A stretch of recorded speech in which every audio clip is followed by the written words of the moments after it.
തിരുവിതാംകൂർ ദേവസ്വം ബോർഡിൽ നിന്നും ഡെപ്യൂട്ടി കമ്മീഷണറായി വിരമിച്ച ശ്രീ CR രാധാകൃഷ്ണനുമായുള്ള അഭിമുഖത്തിൻ്റെ രണ്ടാം ഭാഗത്തിലേക്ക് ഏവർക്കും സ്വാഗതം. ശബരിമലയുടെ ചരിത്രത്തിൽ ഈ അവിടെ വിളക്ക് വയ്ക്കാൻ നെയ്യാണ്, പ്രസാദ നിർമ്മാണത്തിന് നെയ്യ് ഉപയോഗിക്കുക. അവിടെ എണ്ണ ഉപയോഗിക്കാറേ ഇല്ല, പമ്പയിലുമില്ല. കാരണം അത്ര കണ്ട് ഭക്തന്മാരുടെ ഭഗവാൻ നെയ്യഭിഷേക പ്രിയനാണ്. നെയ്വിളക്കേ അവിടെ പാടുള്ളൂ. ധാരാളം നെയ്യ് മിച്ചമായിരുന്നു. ഈ അടുത്ത കാലത്ത് നെയ്യ് വാങ്ങിക്കാൻ തുടങ്ങിയിരിക്കുന്നു. എന്താണ് അതിലെ അയ്യപ്പന്മാർ കുറവല്ല, നെയ്യഭിഷേകം നടത്തുന്ന അയ്യപ്പന്മാരുടെ സംഖ്യയും കുറവല്ല. പക്ഷേ ശബരിമല നെയ്യ് വാങ്ങിക്കാൻ തുടങ്ങിയത് കോടിക്കണക്കിന്. എന്തിനാണ്? ആരുടെ വെൽഫെയറിന് വേണ്ടിയാണ് അത് ചെയ്യുന്നതെന്ന് പരിശോധിക്കപ്പെടേണ്ടതാണ്. എനിക്ക് വലിയ അത്ഭുതമായിട്ടാണ് തോന്നിയിട്ടുള്ളത്. കാരണം ഭക്തന്മാർ കൊണ്ടുവന്ന് 50 കിലോ 100 കിലോ നെയ്യിടും അഭിഷേകങ്ങൾക്ക് അവർക്ക് ഒരു ഒരു ഒരു ഒരു പകുതി പോർഷൻ അവർക്ക് പ്രസാദമായി തിരിച്ചു കൊടുക്കാറുള്ളൂ. ഈ ബാക്കി നമ്മൾ കണ്ടെയ്നർ വെച്ച് അവിടെ സ്റ്റോർ ചെയ്ത് നമ്മൾ ഉപയോഗിക്കുകയാണ്, റെക്കോർഡ് ചെയ്ത് ഉപയോഗിക്കുന്നു.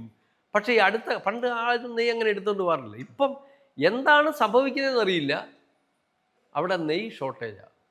ഭക്തജനങ്ങളുടെ എണ്ണത്തിൽ വൻ വർധന. അത്ഭുതം. നെയ്യ് അഭിഷേകം കൂടി, ഭക്തജനങ്ങളുടെ എണ്ണം കൂടി, പക്ഷേ നെയ്യ് ഇൻസഫിഷ്യൻ്റായി. ഈ അരവണ പ്രസാദമായിട്ട് കൊടുക്കേണ്ട കാര്യമൊക്കെ ഉണ്ടോ? അതൊരു അരവണ പ്രസാദം കൊള്ളയല്ലേ? പ്രസാദം കൊടുക്കുന്നുണ്ടല്ലോ. അല്ല, അങ്ങനെ ആവശ്യമുണ്ടോന്ന്. അരവണ അത് പണ്ട് തൊട്ടേ ഉണ്ടോ? വില വാങ്ങിച്ചല്ലേ? പണ്ട് തൊട്ടേ ഉണ്ടോ? അത് വില വാങ്ങിച്ചിട്ടല്ലേ? അത് പണ്ട് തൊട്ടേ ഉണ്ട്. അരവണ ഉണ്ടാക്കി തോണിയിൽ ഉണ്ടാക്കിയാണ് കൊടുത്തോണ്ടിരുന്നത്. ആ പ്രസാദത്തിൽ ദേവസ്വം ബോർഡിന് വൻ വരുമാനമൊന്നുമില്ല. വരുമാനമുണ്ട്. കാരണം അതിൻ്റെ നെയ്യ്, അതിൻ്റെ അരി, ശർക്കര ഇതെല്ലാം ചേർത്താണ് നമ്മൾ വിലയിട്ടാണല്ലോ കൊടുക്കുന്നത്. ഇപ്പം 250 ml 1/4 ലിറ്ററിന് 250 200 രൂപ കണ്ടായിട്ട് കൊടുക്കുന്നത്. പക്ഷെ അതിനകത്തെ ഇതെന്ന് പറയുന്നത് ഇത് ഉണ്ടാക്കി നിറയ്ക്കുന്ന കൂട്ടുകളിലുള്ള അഡ്ജസ്റ്റ്മെൻറ്റുള്ളൂ.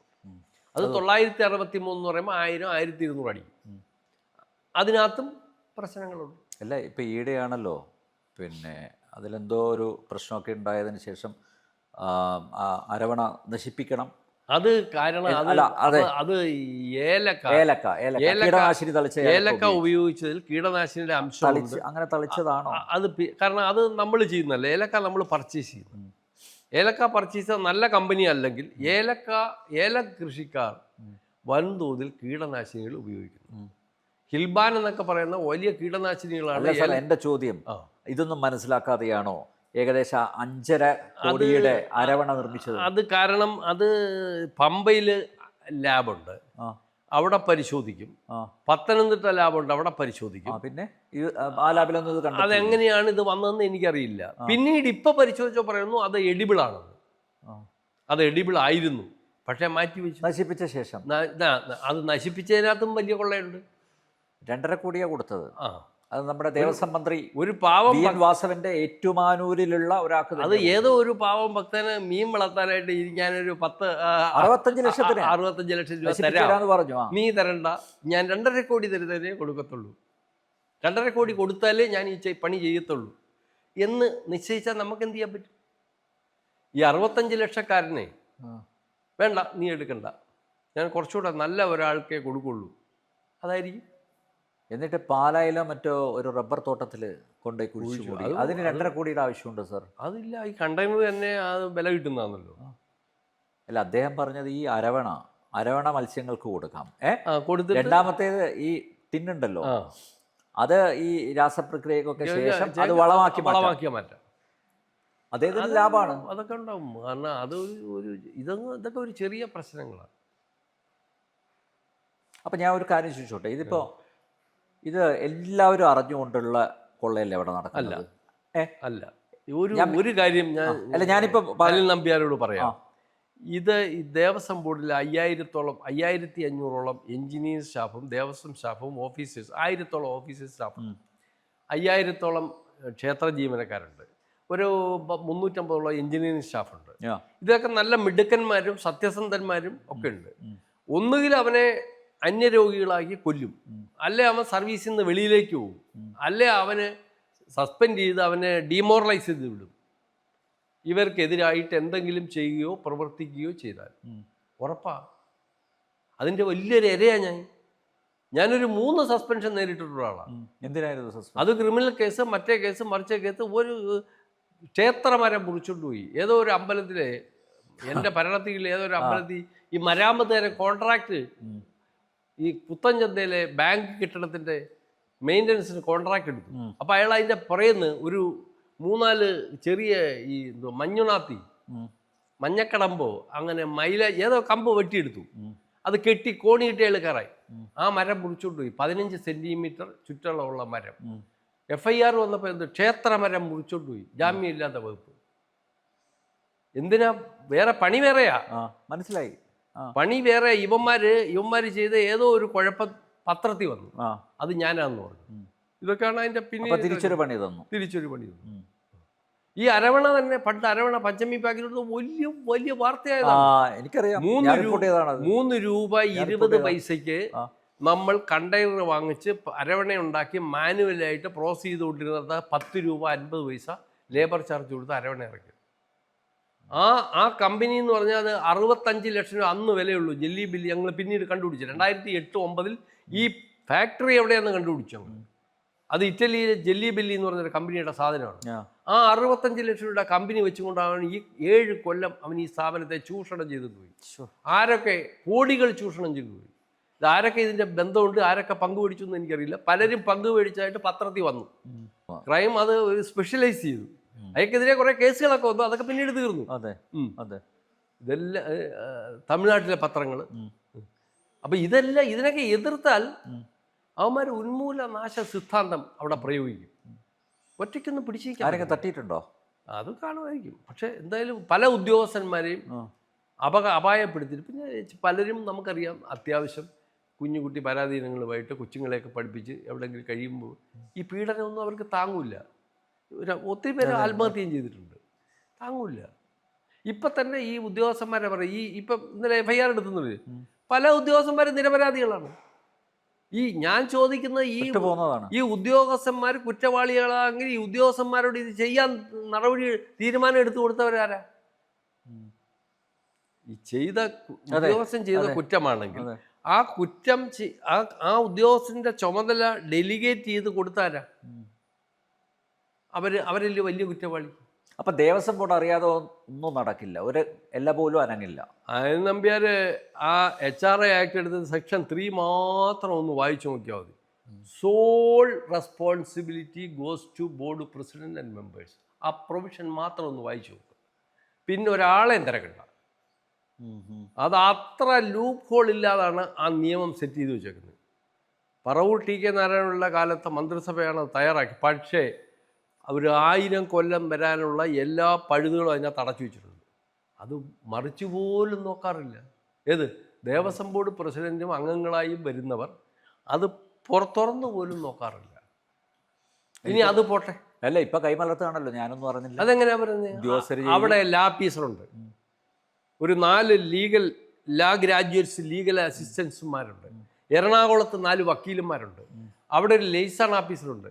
ഇത്രയും നിയമ വിദഗ്ധന്മാരുടെ ഇടയിലാണ് ബോർഡ് പ്രവർത്തിക്കുന്നത്.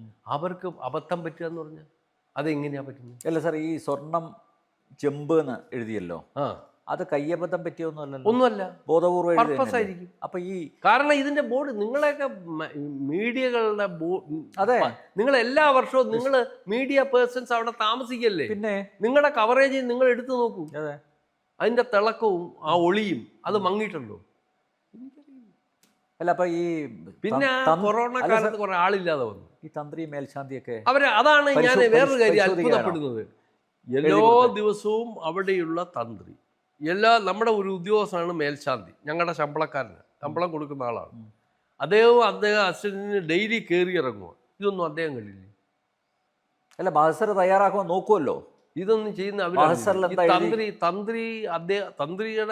തന്ത്രി പറയുന്ന ഈശ്വരന്റെ എല്ലാം ഞാനാണെന്ന് ആയിക്കോട്ടെ, സംബന്ധിച്ച് നമുക്ക് തർക്കമില്ല.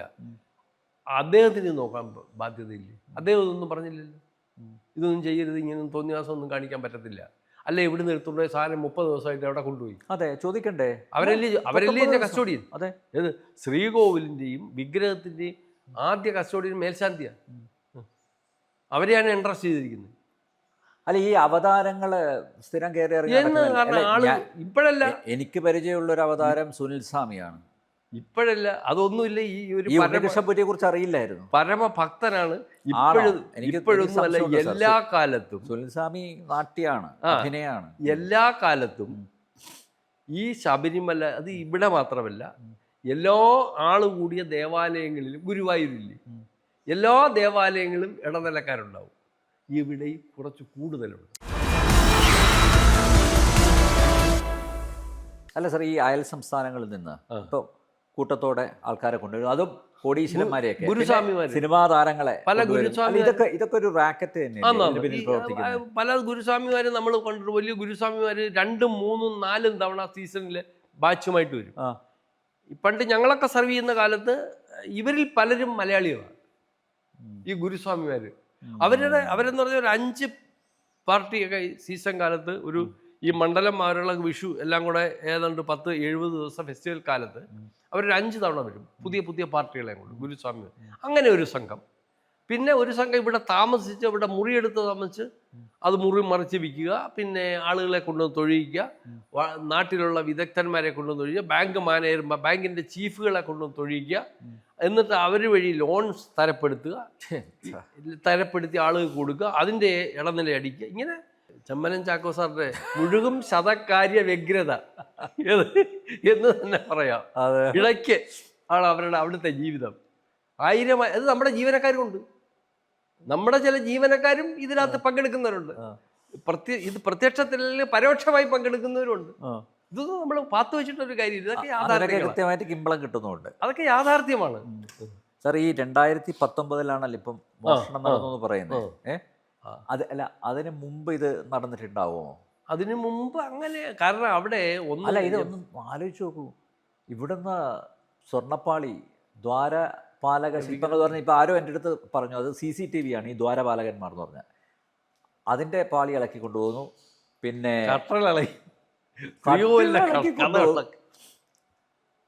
സാർ, ഇത് നോക്കൂ, ഇത് ആചാരം, അനുഷ്ഠാനം, അവിശ്വസനീയമായ ആചാരം, അനുഷ്ഠാനം എല്ലാം കൃത്യമായിട്ട് പാലിക്കപ്പെടേണ്ട ഒരു സ്ഥലം. അവിടെ നിന്ന് ദേവന്റെ സ്വത്ത് മോഷ്ടിച്ച് കൊണ്ടുപോയിട്ട് ആ ഒറിജിനൽ വെക്കുന്നു, എന്നിട്ട് ഡ്യൂപ്ലിക്കേറ്റ് തിരിച്ചു കൊണ്ടുവരുന്നു. വിശ്വസനീയമായ നടന്നുകൊണ്ടിരിക്കുന്നത്. അപ്പം അത് ആള് കൂടുന്ന ഒരു സ്ഥലമാണ്. പിന്നെ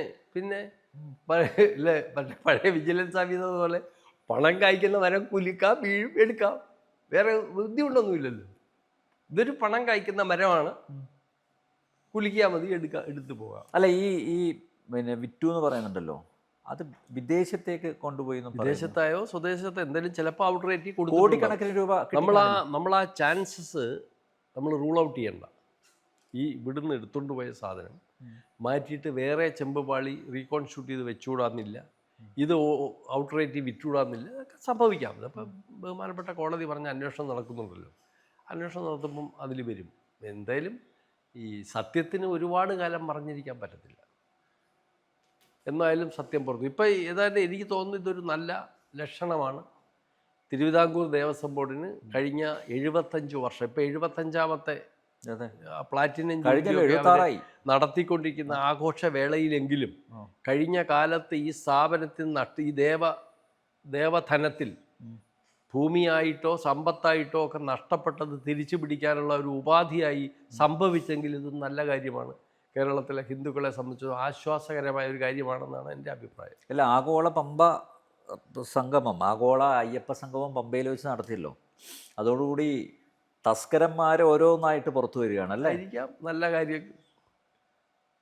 അവിടെ വേറൊരു കാര്യമുണ്ട്. അവിടെ ഡെവലപ്മെൻറ്റ് സംബന്ധിച്ച് 2008 കാലത്ത് ഒരു മാസ്റ്റർ പ്ലാൻ കമ്മിറ്റിയെ കേരള ഹൈക്കോടതി നിയോഗിച്ചിട്ടുണ്ട്. അതൊരു ഹൈക്കോടതി ജഡ്ജി ജസ്റ്റിസ് സിരിജൻ സാറാണ് അതിന്റെ ചെയർമാൻ. ഇപ്പോഴും അത് ഫങ്ഷനിങ് ആണ്.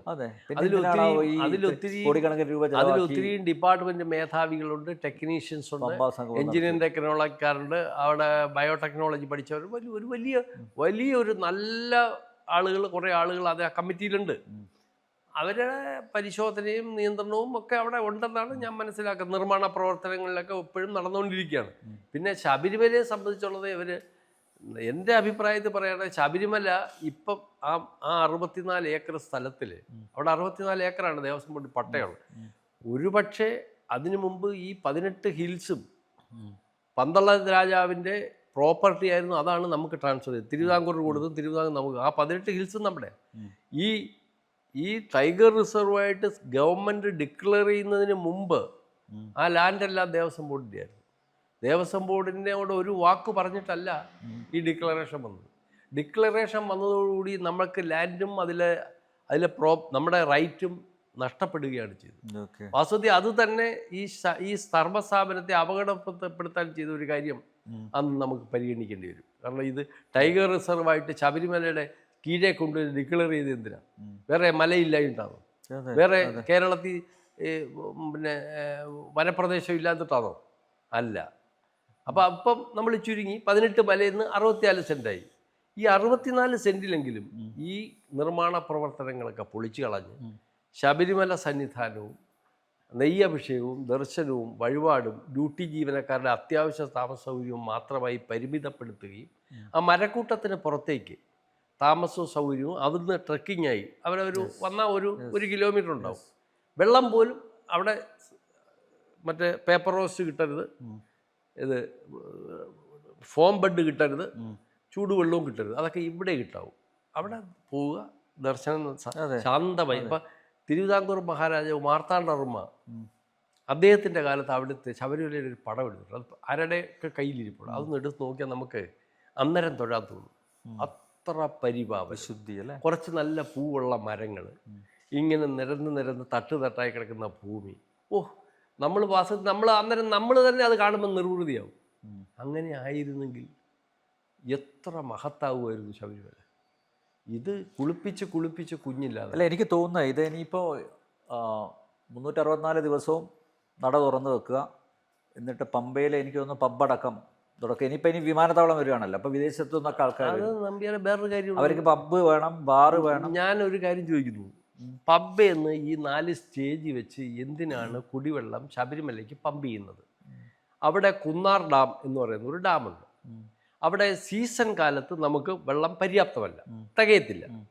പക്ഷേ ഓഫ് സീസണിൽ വെള്ളം ഗ്രാവിറ്റേഷൻ ഫ്ലോയിൽ ഒഴുകി വന്ന് ശബരിമല കളക്ട് ചെയ്യാൻ സൗകര്യമില്ലാതെ പമ്പയിലേക്ക് തിരിച്ചൊഴുകി പോവുക.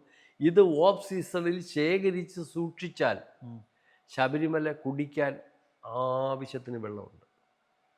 ഒരു ഭക്തന് ചുമ്മാതെ കുടിവെള്ളം കൊടുക്കാം. അതിനുള്ള സംവിധാനം അവിടെ നടത്തുന്നുണ്ടോ? ഇല്ല.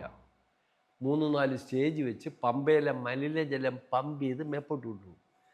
കുന്നാർ ഡാമിൽ നിന്ന് കിട്ടുന്ന പെരനിയൽ വാട്ടർ അത് ചൂസ് ചെയ്യാൻ എക്സ്പ്ലോയിറ്റ് ചെയ്യാൻ കഴിയും. നല്ല ശുദ്ധമായ സ്വച്ഛമായ തണുത്ത ജലം. അതൊന്നും ശബരിമല ഓഫ് സീസണിൽ നമ്മളിപ്പോൾ പോയാലും ആ മാളികപ്പുറത്ത് ചെല്ലുമ്പോൾ അവിടെ ഒരു കാനക്കുഴിയുണ്ട്. അതിലൂടെ ഈ വെള്ളം ഇങ്ങനെ പോകുന്നതാണ്. ഈ കുന്നാർ ഡാം വഴി വരുന്ന വെള്ളം നമ്മുടെ ടാങ്കുകൾ ഓഫ് ഫ്ലോ ആയി ഫില്ലായി ബാക്കി ഇങ്ങനെ ഒഴുകി പോകും. കാരണം അത് തടയില്ല, അത് ഗ്രാവിറ്റേഷണൽ ഫ്ലോ ആണ് അവിടുന്ന് വരുന്നത്. ആ ജലം ഒന്ന് സംരക്ഷിച്ച് വെച്ച് കൊടുക്കാൻ കഴിയുന്നുണ്ടോ? ഇനി പോട്ടെ, നമ്മളൊരു 8 കോടിയോ 9 കോടിയോ 10 കോടി രൂപ കറണ്ട് ചാർജ് അടയ്ക്കും. ഈ മാറിയ കാലത്ത് നമ്മുടെ ആ ശബരിമല ഈ അയ്യപ്പൻ്റെ ഫ്രണ്ടിലുള്ള ആഴിയിൽ ലോഡ് കണക്കിന് നാളികേര വിരിഞ്ഞ ഹീറ്റാണ് ഉണ്ടാവുന്നത്. ആ ഹീറ്റ് എനർജി ഒന്ന് കൺവേർട്ട് ചെയ്താൽ പത്തനംതിട്ട ജില്ലയ്ക്ക് മുഴുവൻ പവർ കൊടുക്കാം. ചെയ്യുന്നുണ്ടോ?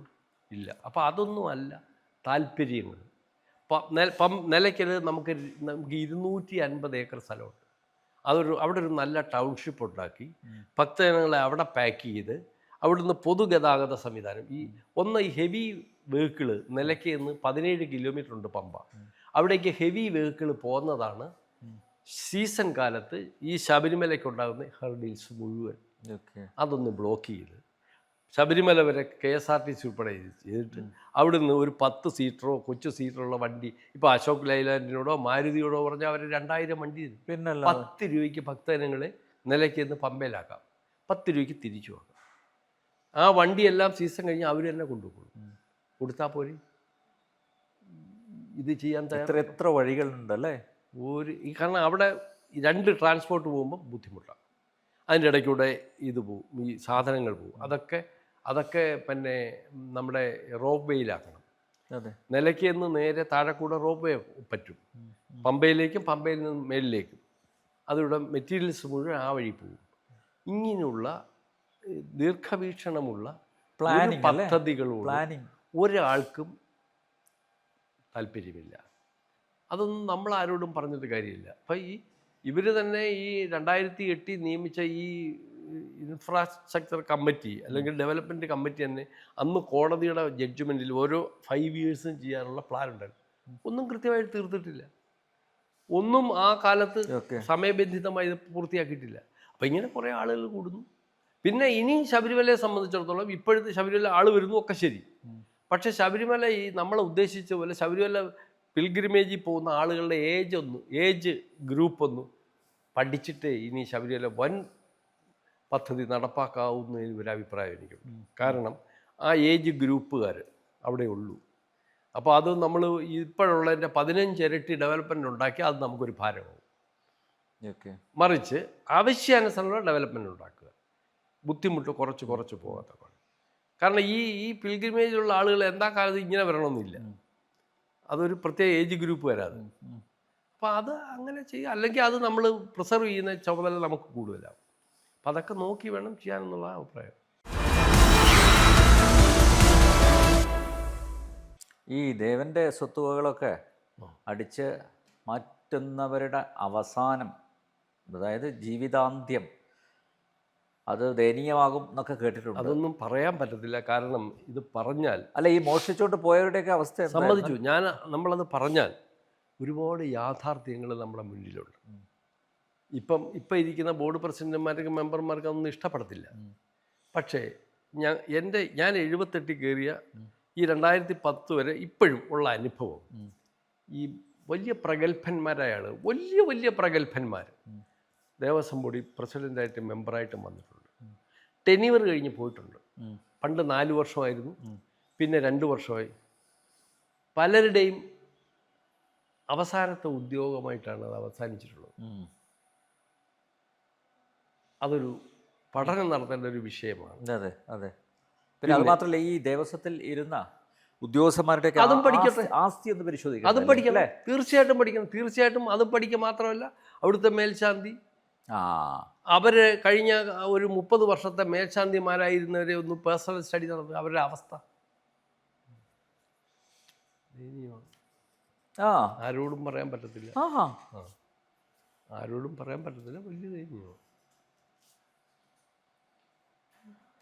അപ്പം ഇത് എവിടെയോ ഒരു പവറുണ്ട്, നമ്മുടെ ഒരു എനർജി, ഒരു ശക്തി അവിടെ ഉണ്ട്. അത് ഏത് നിരീശ്വരവാദിക്കും തലകുലുക്കി സമ്മതിക്കേണ്ടി വരും. ഈശ്വരവാദികൾ ഒരുപാട് അമിതമായ ഇത് വരും. പക്ഷെ അങ്ങനെ അമിതമല്ല, മിതമായി ചിന്തിച്ചാൽ പോലും ഇവിടെ ഒരു പ്രാപഞ്ചിക ശക്തിയുണ്ട്. അത് പ്രവർത്തിക്കാതിരിക്കത്തില്ല. അത് മനുഷ്യൻ്റെ മനസ്സും കൂടിയാണ്. ഒരു ദേവാലയത്തിൽ ചെന്നൊരു കുറ്റം ചെയ്തു പോയെന്നുള്ള അവൻ്റെ കുറ്റബോധം അവനെ തകർത്തുകൊണ്ടേയിരിക്കും. വേറൊരാൾ വന്ന് ചെയ്തില്ലെങ്കിലും മെറ്റീരിയൽ ബെനിഫിറ്റ്സ് ഉണ്ടെങ്കിലും അവനിലൊരു കുറ്റബോധം ഉണ്ടല്ലോ, വേട്ടയാടുമല്ലോ അല്ലേ. അതിനെ വേണമെങ്കിൽ നമുക്ക് ഭഗവാനെന്നോ ശക്തിയെന്നോ പറയാം. അതവനെ തകർത്തുകൊണ്ടേയിരിക്കും. അവൻ്റെ മനസ്സ് അകത്തിരുന്നുകൊണ്ട് ദ്രവിക്കുകയാണ്. ഞാൻ ഇന്നത് ചെയ്തു പോയി, അന്നത് ചെയ്തു പോയി, ഇനി എന്ത് ചെയ്യും, പ്രായച്ചിത്തങ്ങളൊക്കെ ചെയ്യാം. പക്ഷെ അവൻ്റെ മനസ്സാണ് അവനെ ശിക്ഷിക്കുന്നത്. അതാണ് അയ്യപ്പൻ.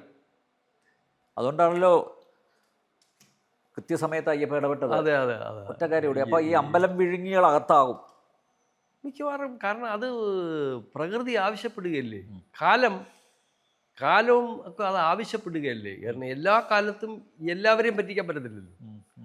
കുറച്ച് കാലത്തേക്കൊക്കെ എല്ലാവർക്കും പറ്റിക്കാം. പക്ഷേ നൈതികത എന്ന് പറയുന്നത് നമ്മൾ നീതിയും അനീതിയും നമുക്ക് ചെയ്യാം.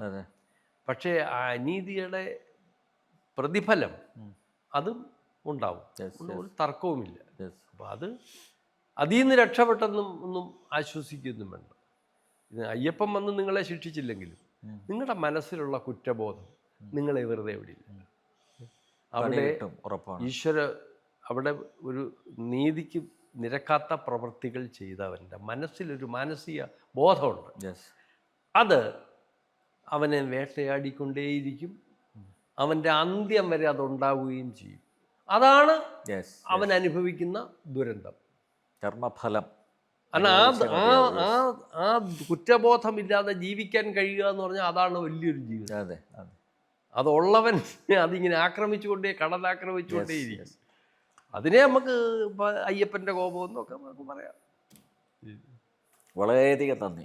ഇത്രയും കാര്യങ്ങൾ തുറന്നു പറഞ്ഞതിന് ഒരുപാട് നന്ദി രേഖപ്പെടുത്തുന്നു. തുറന്നു പറഞ്ഞാൽ അവസരം തന്നതിന് അങ്ങയോടും നന്ദി. മറുപടിയുടെ അധ്യായം ഇവിടെ പൂർണ്ണമാവുന്നു. വീണ്ടും മറ്റൊരു അതിഥിയുമായി അടുത്തയാഴ്ച ഇതേ ദിവസം ഇതേ സമയം. നന്ദി, നമസ്തേ.